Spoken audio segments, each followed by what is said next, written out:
Good morning. Good morning, all, and welcome to Medical Grand Rounds. I am here in Southern Auditorium at Providence St. Vincent Medical Center, and we'll start with just a few logistics. As a reminder, our speaker next week will be Dr. Brad Spellberg from University of Southern California, who will be giving the talk Antibiotic Use for Osteomyelitis and Diabetic Foot Infections, and that will be offered virtually only. Today, I'm here with a small live audience at Providence St. Vincent. We are also on Teams Live, and you can earn your CME credit for being here, for watching online, or for watching a recording of today's session. And the link to that recording is the same as the invite to today's Grand Rounds. I'll be monitoring the Q&A throughout the session today, so please definitely go ahead and post any comments or any questions that you have for our speaker. And now for introductions. We are joined by Dr. Sonam Kiwalkar, a practicing rheumatologist with the Vancouver Clinic. She earned her medical degree in Pune, India, and then completed her residency and chief residency in internal medicine at Rochester General Hospital in Rochester, New York, followed by rheumatology fellowship here in Portland at OHSU. And Dr. Kiwalkar, as many of us know, has been extremely active in her role as a teacher, very generous with her time for our own Providence internal medicine residents. And she's also Associate Program Director for Legacy Salmon Creek Internal Medicine Residency. Dr. Kiwalkar is currently pursuing a master's in education for health professionals at Johns Hopkins University. And in her spare time, and she does have some, she loves cooking and hiking around the Pacific Northwest with her husband and daughter. Dr. Kiwalkar, thank you so much for joining us today. Thank you so much for the kind introduction. So good morning, everyone. I am here to talk about axial spondyloarthritis, formerly known as ankylosing spondylitis. I have no disclosures. And these are our learning objectives. By the end of the session, this is what I hope to make sure we all understand and embrace these concepts. Develop an awareness of axial spondyloarthritis as a treatable cause of back pain. Many of you, I understand, are working in the primary care clinic, and we do see a lot of back pain. So one of the major goals for this topic would be to identify axial spondyloarthritis, kind of identifying a needle from the haystack. Recognize an inflammatory back pain pattern as a typical presentation for axial spondyloarthritis. Identify other common clinical features of axial spondyloarthritis that occur outside the spine. Understand appropriate testing of a patient with chronic back pain that you suspect axial spondyloarthritis, and then apply criteria for appropriate and timely referral. Gain knowledge of basic principles of diagnosis and treatment. So with that, let's go to case 1. So this is a 34-year-old male, and he comes to you. You're a primary care practitioner. And he says he has this back pain that started 6 months ago. It's kind of an annoying back pain. It's low. It's not relieved by rest. And what happens, he goes to bed. He's then woken up by this nagging back pain at about 2 or 3 a.m. And he has to get up, move, walk a little, stretch a little, and then go back to bed. Pretty annoying to his wife. His symptoms most severe in the morning, and they improve with some activity. He has tried some over-the-counter non-steroidal anti-inflammatory, which was partially effective. So he comes to the primary care practitioner. A L-spine X-ray is ordered. And there are some degenerative changes. The primary care physician refers them to physical therapy with some minimal benefit. And then was finally referred to the pain clinic. a physiatrist sees him. And this is what the physiatrist notes. On palpation of the left sacroiliac joint, there is some tenderness. There is no apparent peripheral synovitis, so none of his peripheral joints are swollen.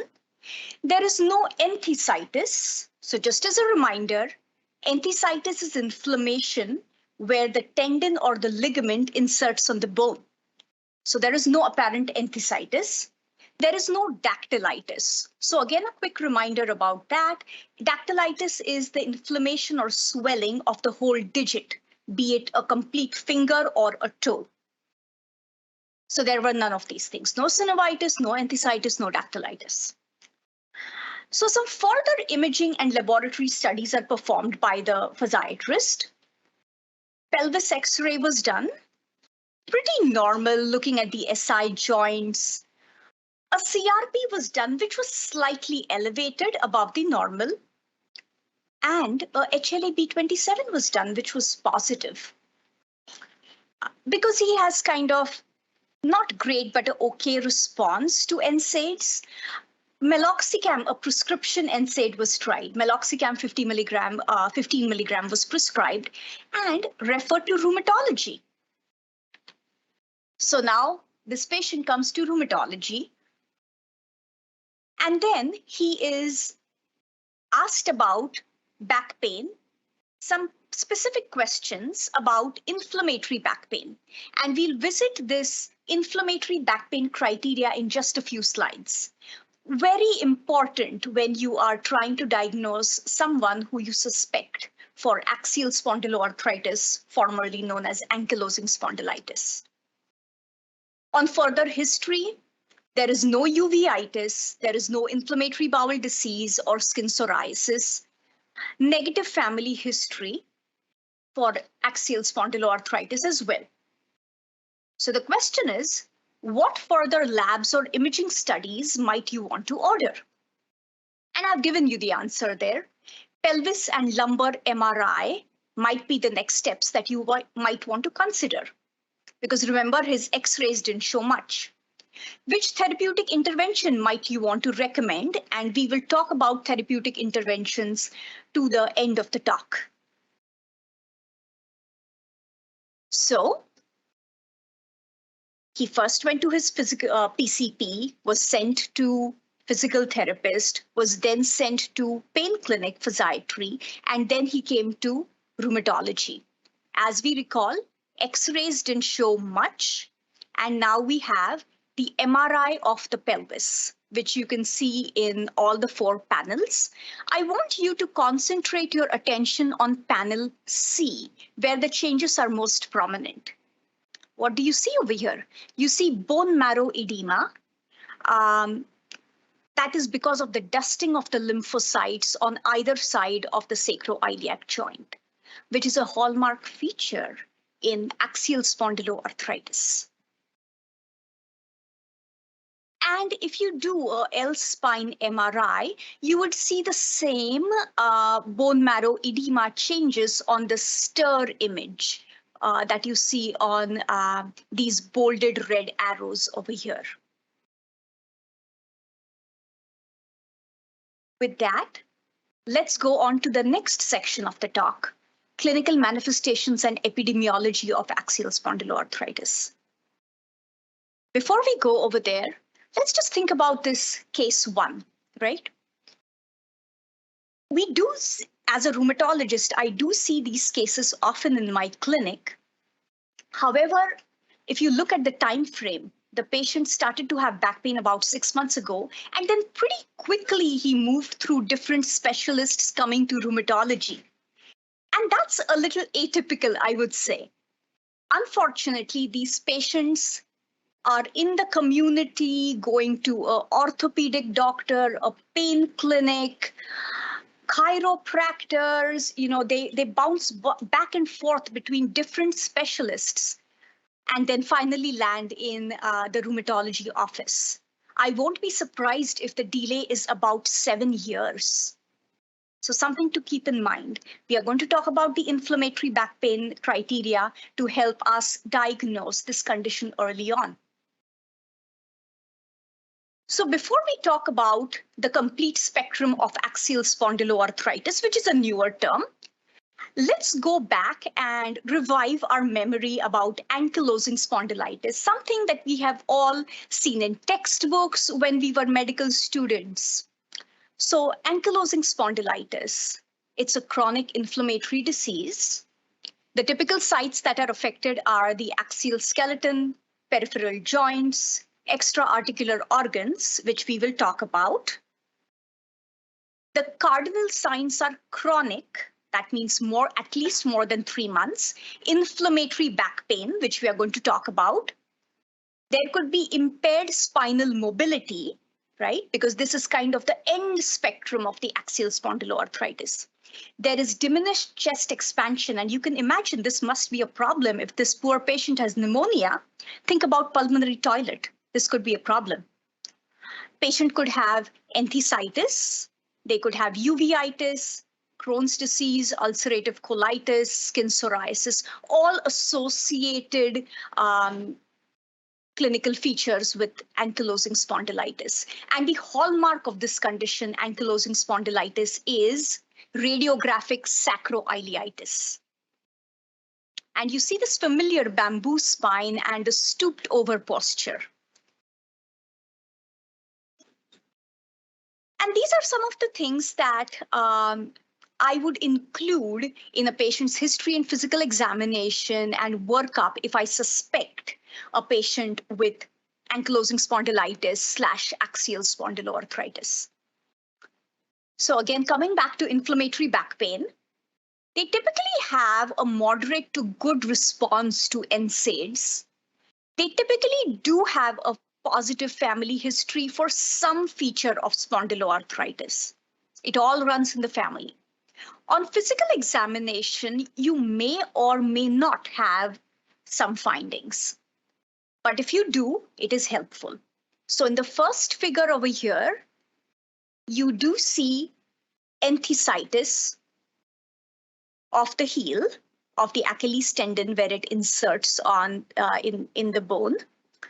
And then you have this asymmetric, predominantly lower extremity, large joint involvement, as opposed to rheumatoid arthritis, which is symmetric, right? It prefers the upper extremity compared to the lower extremity.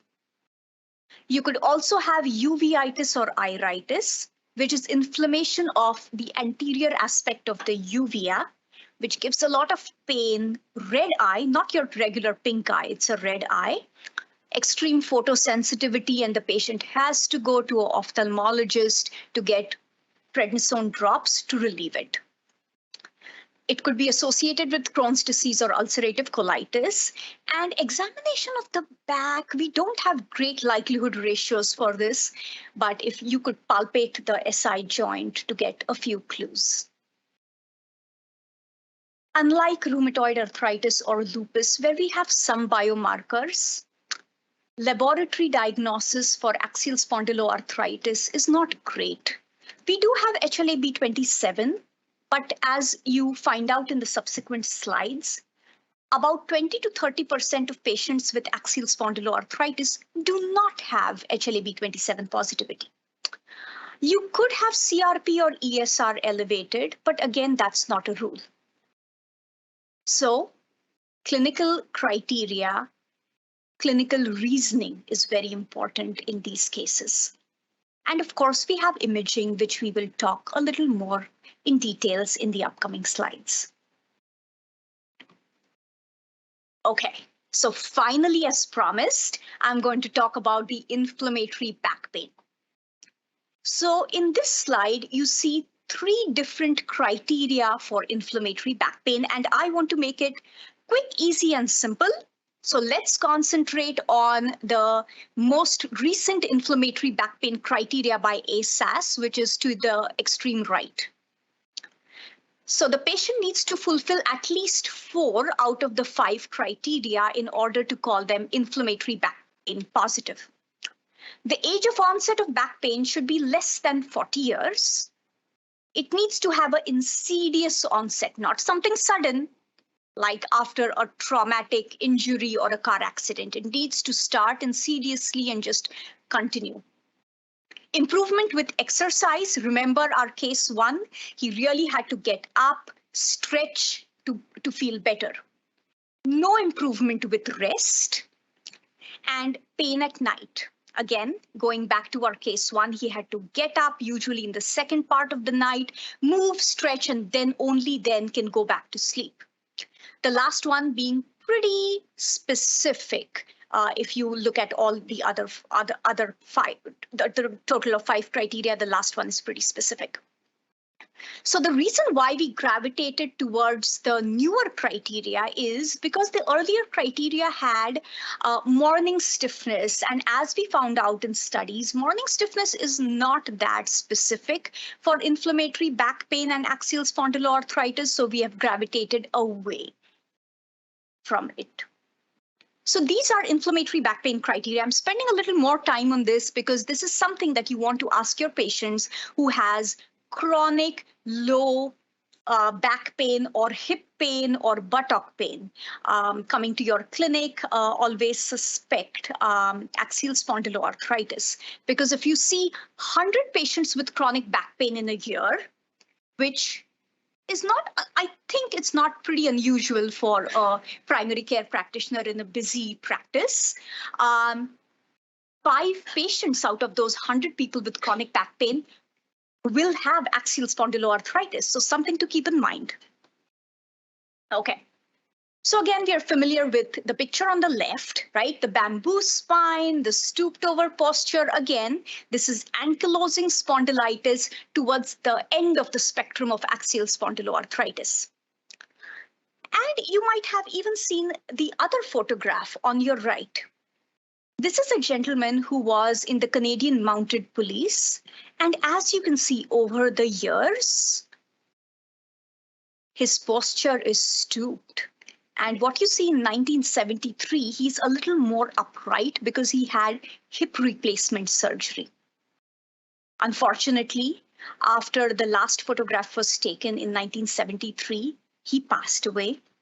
And the reason was the aortic root dysfunction, which is also a comorbidity seen in ankylosing spondylitis patients.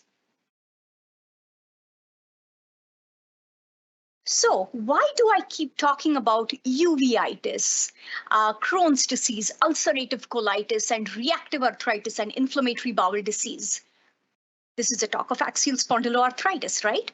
Because all these conditions are genetically related. They have a close association. So whenever you suspect a patient with axial spondyloarthritis, it is good practice to elicit history for these related conditions, not only in the person, but also first degree and second degree relatives. Okay. Now let's talk about classification criteria. Let's start with classification criteria that are pretty old, 1984. These are modified New York criteria for ankylosing spondylitis. And we no longer use these criteria, but the reason I am putting in this slide is, look at the very last line. To call someone who has definite ankylosing spondylitis, they need to fulfill not only the clinical criteria, at least one of the clinical criteria, but also they need to have definite radiological criteria. They need to have sacroiliitis on their SI joint X-ray. And these are the 4 grades. Right, grade 1, 2, 3, 4. As you walk through the grades, there is just more blurring and more irregularity that you would see in the SI joints. Starting with grade 1, minimal, if any, some sclerosis seen. In grade 2, maybe some irregularity. Grade 3, a little more, and grade 4 is ankylosis. But the problem with these criteria is you're just dealing with the tip of the iceberg. And let's talk about what lies beneath the ocean in the next criteria. But before we get there, let's introduce a new term. Okay. So let's take a step back. Let's look at this X-ray, right? Look at the right and the left sacroiliac joints. When this X-ray was shown to one of our radiologists, she said this is grade 0 and this could be grade 1 or 2. So basically not sure if there is definite sacroiliitis. Okay. So the question is, does this patient have non-radiographic axial spondyloarthritis? Now, this is a new term that I am introducing at this time. So to understand the term non-radiographic axial spondyloarthritis better, let's put this X-ray into two clinical contexts.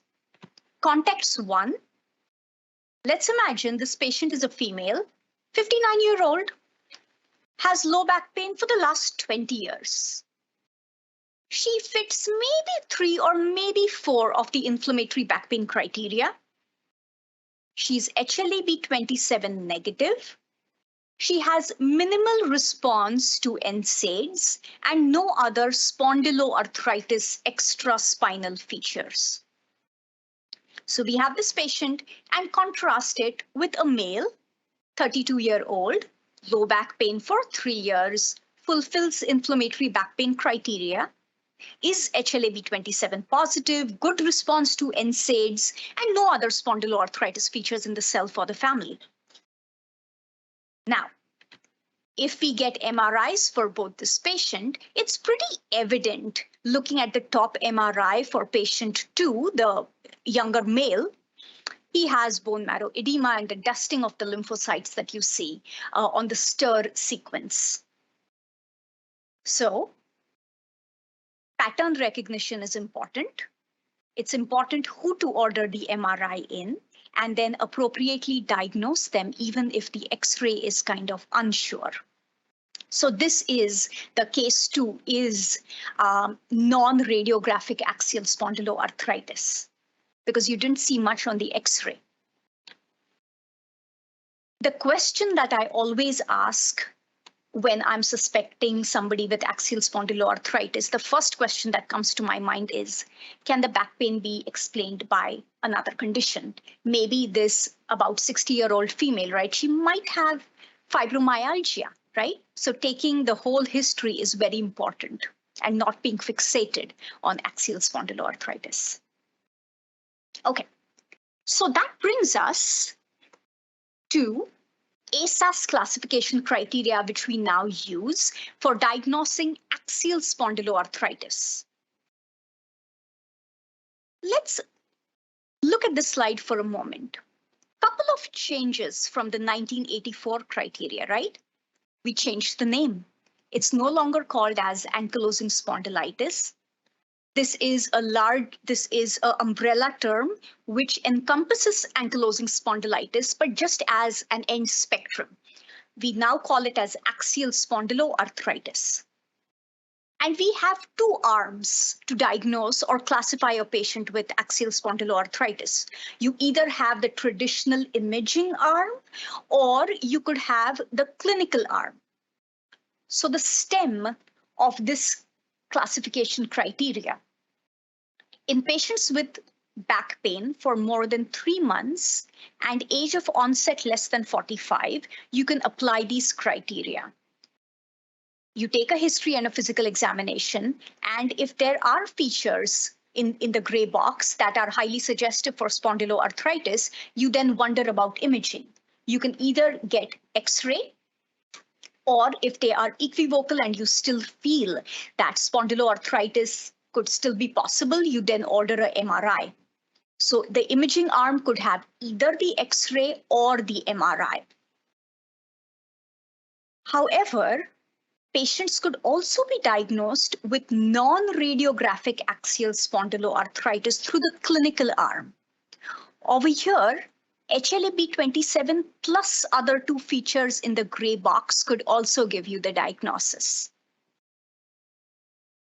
So this is kind of the whole spectrum of axial spondyloarthritis towards the right end, you see the radiographic stage, or previously called as ankylosing spondylitis, where you have X-rays positive for sacroiliitis in the SI joint and maybe even L-spine changes with these enthesitis that you see over here, the syndesmophytes that you see over here. So these are the radiographic changes. And then you have your non-radiographic stage, in which the X-rays are negative or questionable. But then because you had a strong suspicion, you went ahead and ordered the MRI, which turned out to be positive, or they could enter the diagnosis through the clinical arm, the HLA-B27 route, where the MRI is negative, but HLA-B27 is positive, and they have more features to suggest axial spondyloarthritis.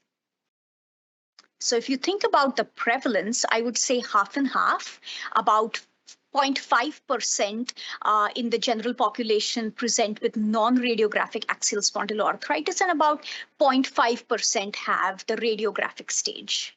The total prevalence of axial spondyloarthritis in the US general population is about 1%.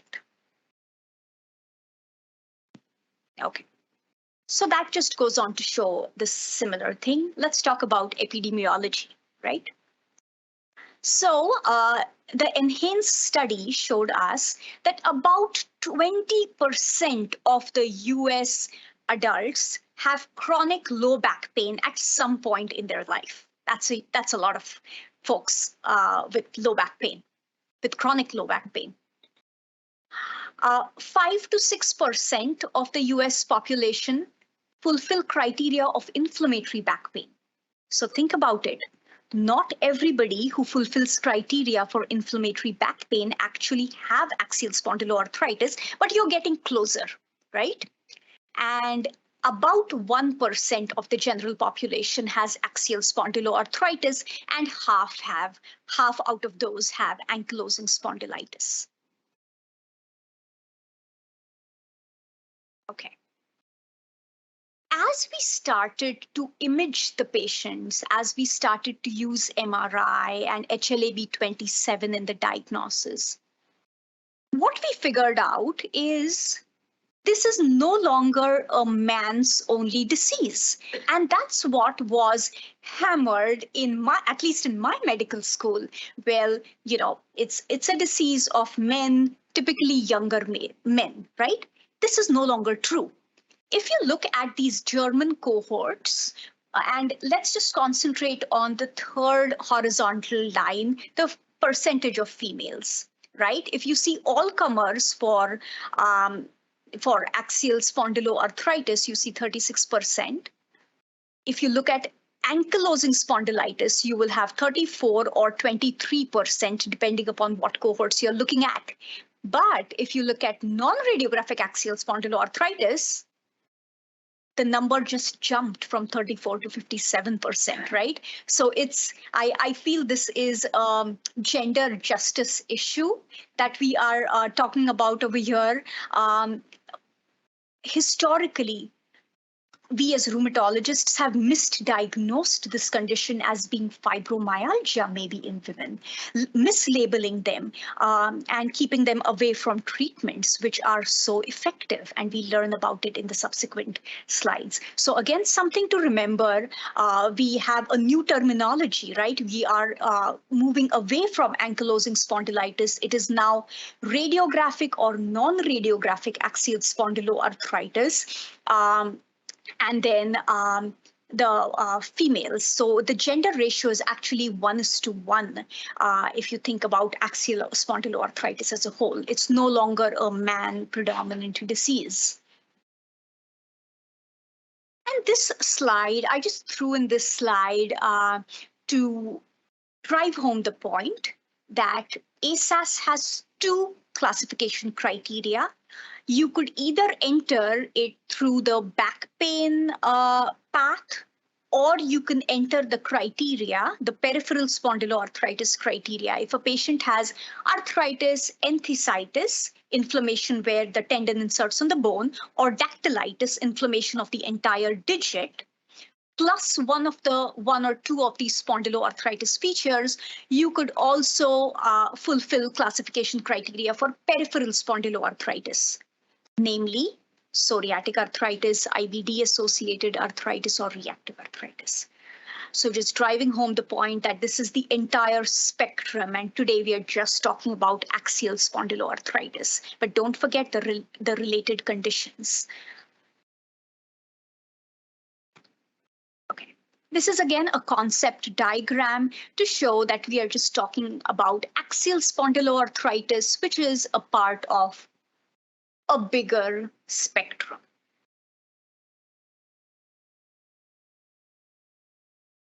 Again, coming back to axial spondyloarthritis. This is a patient's journey. Imagine this is a river, and let's just talk about the different stages of axial spondyloarthritis. Let's concentrate on this big chunk over here, inflammatory back pain. And as we spoke in the previous slide, not all patients with inflammatory back pain progress to axial spondyloarthritis, but quite a few do. And that's why the inflammatory back pain criteria are great if you suspect somebody with this condition. So you see, about 15% of inflammatory back pain patients go on to develop axial spondyloarthritis.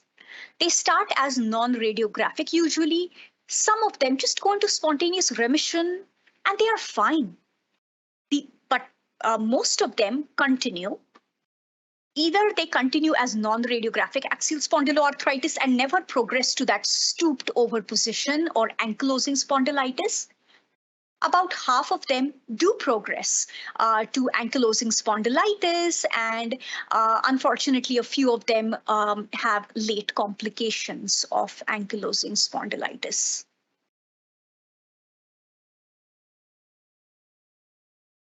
Now, let's talk about the extra musculoskeletal manifestations, which highlights why rheumatologists need to work with not only primary care practitioners, but also ophthalmologists, GI doctors, dermatologists, and of course, radiologists. So we spoke about anterior uveitis, inflammatory bowel disease, and psoriasis as being associated extraarticular manifestations.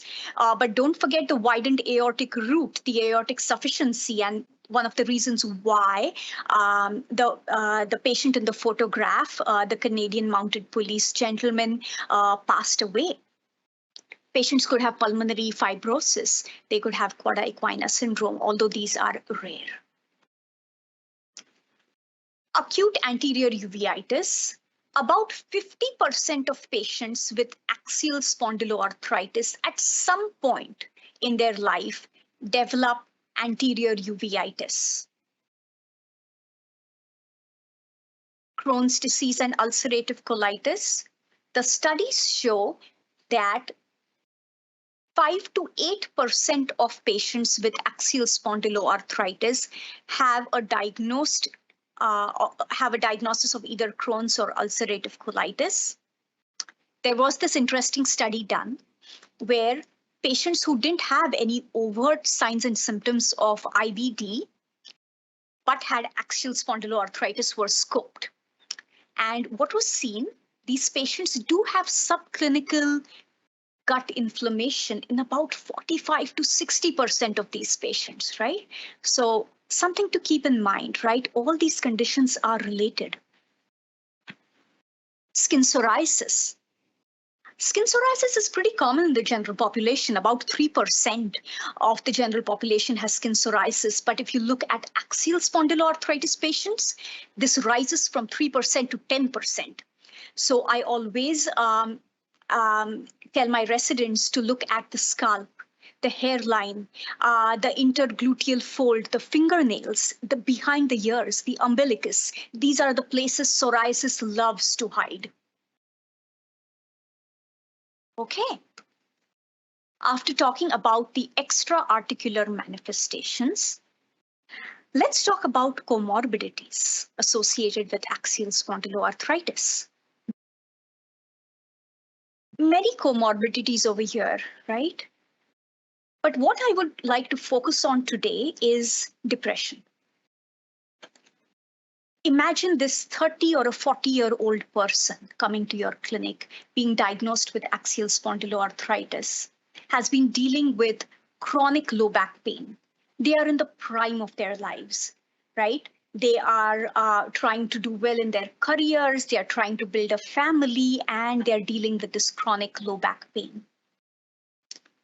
So a lot of patients with axial spondyloarthritis do have depression. Unfortunately, in the rheumatology clinic, given the pace, sometimes it's rheumatologists shy away from eliciting the mental health condition for the patient, which is so important. And that's why we rely on our primary care colleagues to appropriately diagnose and treat the concomitant depression. So something very important comorbidity to keep in mind. And osteoporosis, right? So if you think about it, the strong looking bamboo spine is actually a facade. These bones are pretty fragile, and axial spondyloarthritis could be associated with fractures. So something to think about, something to screen your patients for. Talking about comorbidities, a very important comorbid condition, fibromyalgia, called as central sensitization, also associated with nociplastic pain.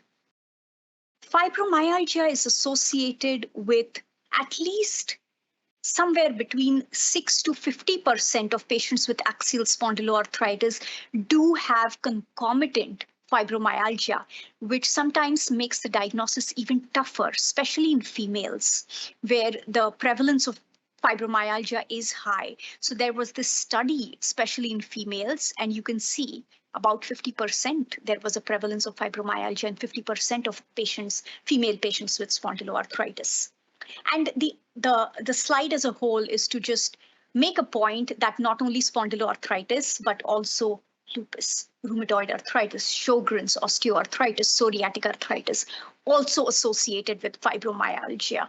So if a patient has fibromyalgia, I tend not to just hone on their fibromyalgia, but think about other causes. And when I'm treating my patients with axial spondyloarthritis, I want to make sure what is active. Is it the fibromyalgia piece, or is it the axial spondyloarthritis piece, and then try to tailor treatments accordingly. And this is a study from South Africa, which drives home the same point. There are patients with fibromyalgia and patients without fibromyalgia, and the BASDI, BASFI, and quality of life measures are given to the left. And what you see is patients with fibromyalgia score twice as high on BASDI, BASFI, and quality of life scores. So our scores are not perfect, unfortunately. So really it comes back to your clinical history, physical examination, your clinical gestalt. Okay. I know we have covered a lot. Just a few more slides to go. Let's talk about treatments. The goal of therapy for axial spondyloarthritis is to reduce pain, improve physical function, improve quality of life, including fatigue, treat conditions such as uveitis, IBD, and psoriasis, treat comorbidities, especially depression, fibromyalgia, reduce their impact, prolonged life expectancy. This is a busy slide, but this is just to drive the point that we have come a long way as a rheumatology community. We started with injecting gold, and look at us today. We have lots and lots of biologics, right? And many of them are extremely beneficial in patients with axial spondyloarthritis. And therefore, I make a case of appropriately diagnosing, early diagnosis, and prompt referral to rheumatology. So the first line of treatment, because you'll say, okay, great, I diagnosed my patient with axial spondyloarthritis, but the wait to rheumatology is 3 to 4 months, and I'm being really kind over here, saying 3 to 4 months. But what do you do in the interim, right? So you have NSAIDs. Continuous dose of NSAID, so naproxen 500 milligram twice a day or meloxicam 15 milligram, a scheduled prescribed NSAID will help. Physical therapy will help, and I would suggest against systemic glucocorticoids. So this will help. This is the first line treatment for axial spondyloarthritis. If they have peripheral manifestations, some local glucocorticoid injections could be offered to the patient. A SI joint, X-ray guided SI joint injection can sometimes be useful if there is isolated sacroiliitis. So this is part one. Part two really starts when the patient comes to the rheumatology office. And tumor necrosis factor inhibitors, we have 5 in this class. You must be familiar with adalimumab and infliximab. One is a sub-Q and one is a IV form. It's pretty beneficial. If the patient has uveitis or inflammatory bowel disease, we prefer the adalimumab or other monoclonal antibodies over the receptor antibodies. And this is a slide to show you how our therapies have emerged and kind of exploded in the last few years. So this is the TNF inhibitor class, which works really well for our population. And then we have this new class, interleukin-17 inhibitors. The ones that are approved for axial spondyloarthritis currently are ixekizumab and secukinumab. And then we have JAK inhibitors, the Janus kinase inhibitor. You might have heard about tofacitinib, Xeljanz, when you might be using it for COVID in the inpatient system. And this is just to drive home the point that these drugs are not only effective in your radiographic, but also non-radiographic axial spondyloarthritis. So what if the patient fails TNF inhibitors? And that happens, right? Subsequently, it happens. So we have 2 kinds of patients. One that do extremely well. They come back and tell me, you're the best doctor in the world. However flattered I am, I know it's not true. And in the next few years, they come back and say, well, this medication is not working for me as it used to.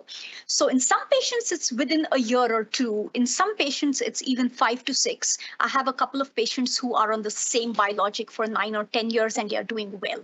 So it just depends on so many factors that are unknown to us at this point.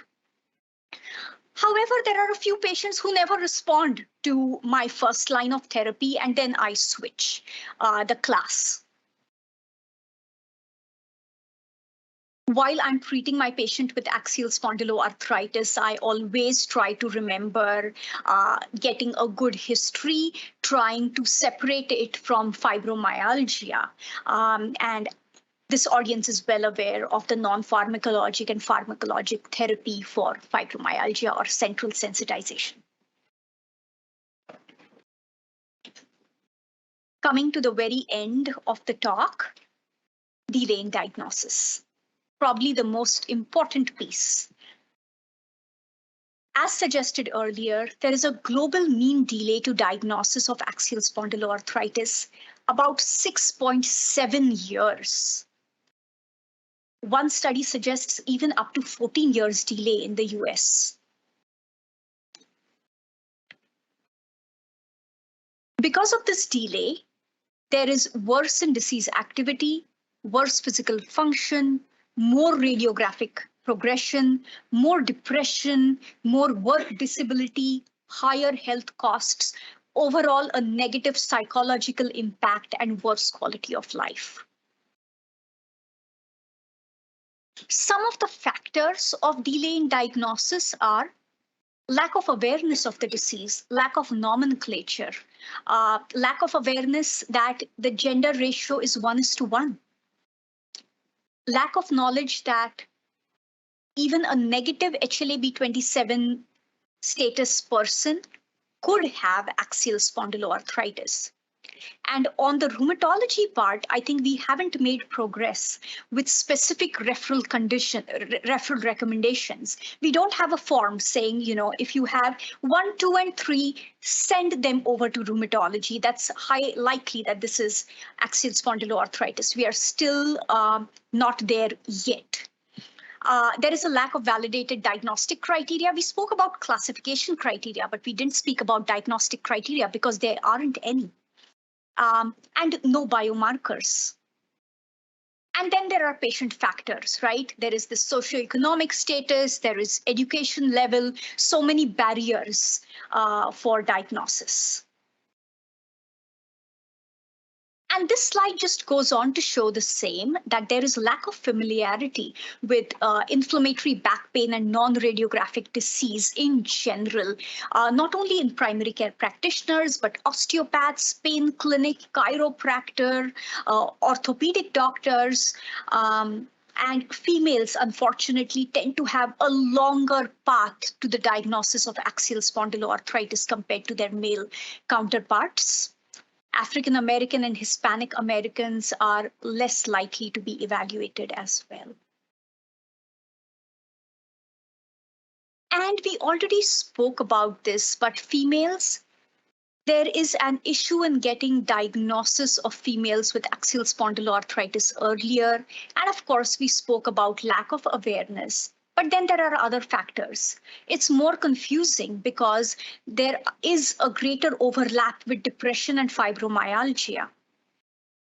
There is, even if you treat patients, female patients, and I do have female patients with axial spondyloarthritis in my practice, and just compared to the male counterparts, their response to biologics, unfortunately, is lower. They have more poor quality of life. There is higher disease activity, more peripheral joint involvement.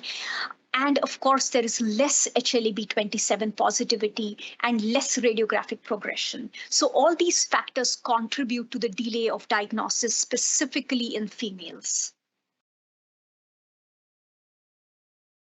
Let's end this grand round session with a quick case. 32-year-old female presents with persistent heel pain despite NSAIDs, use of a heel pad, aggressive physical therapy, has difficulty ambulating, and the pain is so bad that she has to take time off of work. Physical examination does reveal a tender, swollen Achilles tendon with some plantar fascia tenderness at the insertion point. X-ray of the foot is pretty unrevealing.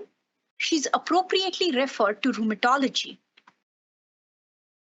Rheumatology visit. On further questioning, we elicit lower back pain. And indeed, she does have lower back pain, but she always attributed it to something at work, lack of ergonomic chair at work, maybe. The next things that I would recommend for this patient is getting a CRP or maybe even a ESR, getting a HLA-B27, and start with imaging. Maybe ultrasound of the heel that I can do easily in my office, or maybe a MRI, not only of the heel, but MRI of the pelvis and lumbar X-ray if needed. And we've already spoken about treatments, but before treatments comes the diagnosis. So over here, you see the power Doppler, and pretty significant for something going on, some inflammatory process going on. And on the MRI, so this is the ultrasound, on the MRI in the lower panel over here, you again see the bone marrow edema, the same lymphocytes dusting over here. And then because the patient has this enthesitis, peripheral enthesitis, you've also got ESR and CRP, which are tad bit elevated. HLA-B27 is negative, and because you've attended today's grand rounds, you're not surprised by that. You're okay, because you know that HLA-B27 could be negative in your axial spondyloarthritis patients. And then you do some imaging. X-rays are symmetric and well maintained SI joints, and nothing really remarkable about this X-ray. Maybe a grade 1, not sure. And then you do the MRI. And what you see over here on the stirred image is, again, the bone marrow edema. So you diagnose her with non-radiographic axial spondyloarthritis with axial and peripheral manifestations, sacroiliitis and helanthasitis. You continue NSAIDs, then you further progress to do TNF inhibitors or interleukin 17 therapy.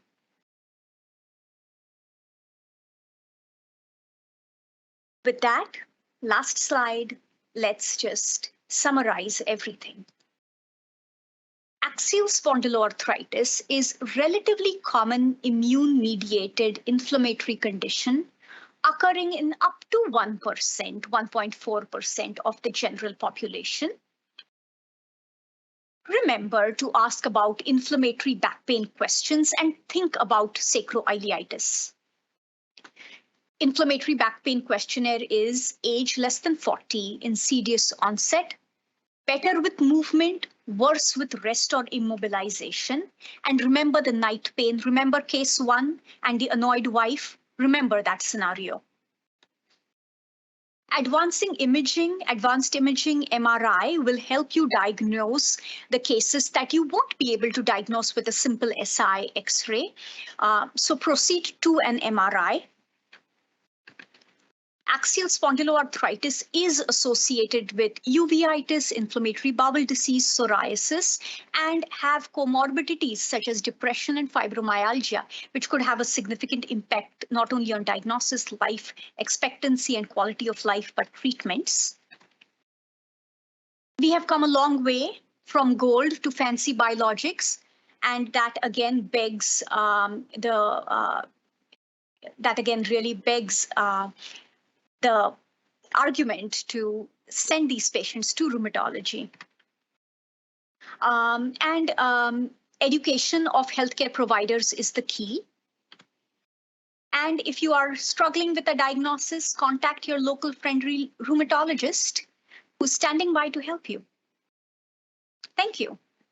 Great. Many thanks, Dr. Keywalker, for helping us feel more empowered to find and manage this relatively common condition. I'll invite questions and comments from our online audience and also here in the room. Any questions in the room?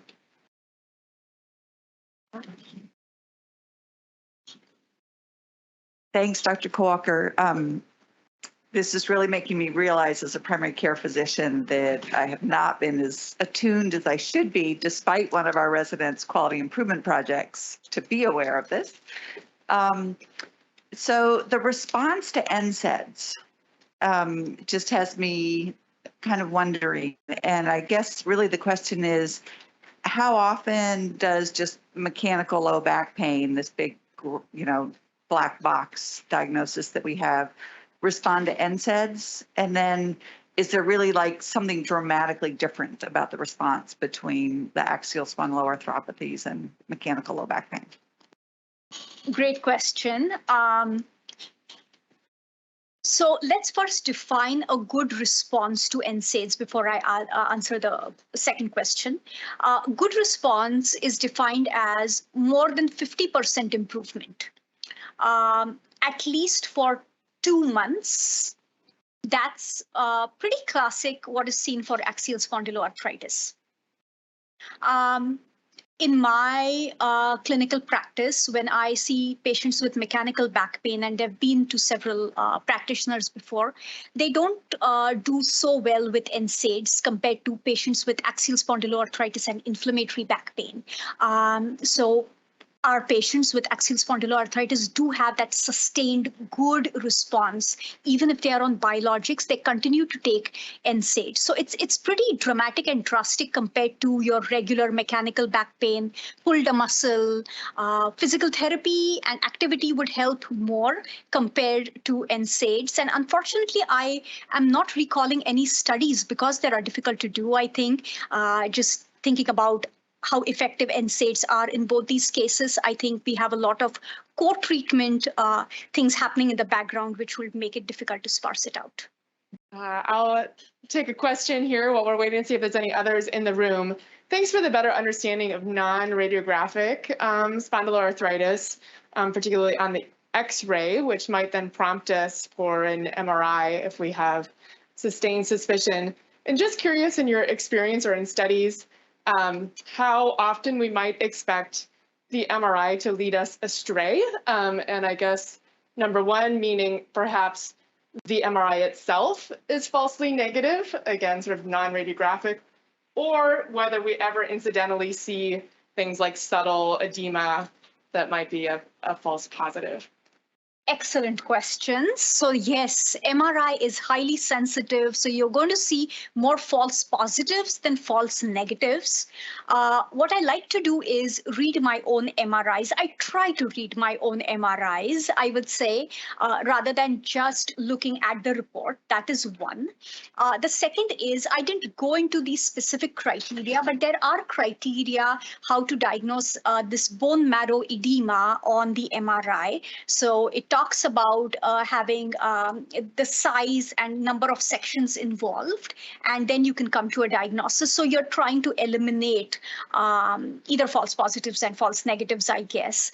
There are very interesting studies done in Europe which screened, they did MRIs on these very fit and healthy athletes.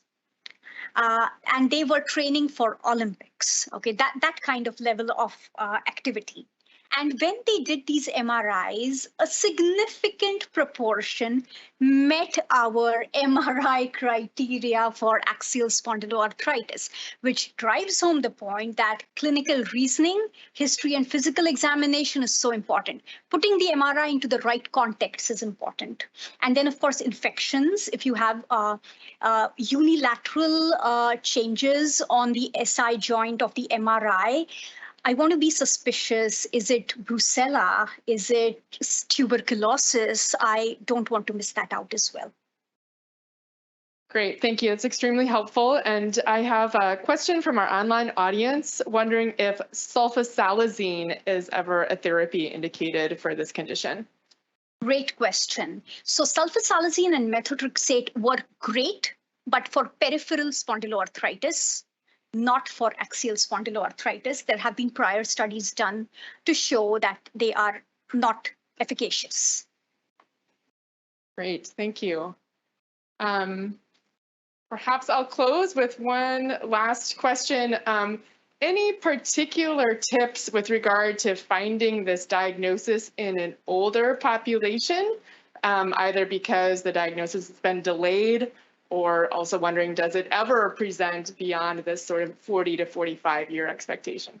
Great question. So I would say a minority of patients in the geriatric age group, and I don't want to define the geriatric age group, but let's say above the age of 40 and the geriatric age group. So there have been cases you do diagnose once in a blue moon, you do diagnose this condition, but usually what we see is they were undiagnosed or untreated. The pain started in their early 40s or late 30s, and they just have ignored it because of lack of education, or maybe they haven't presented, maybe males, no, I haven't seen a physician in a while, right? We get that in the VA population, particularly, we did see patients who were diagnosed later on in their life. And unfortunately, when you have this disease going on for a long period of time, treatments may or may not be as effective. Well, many thanks, Dr. Kiwaker. Very informative. Thank you.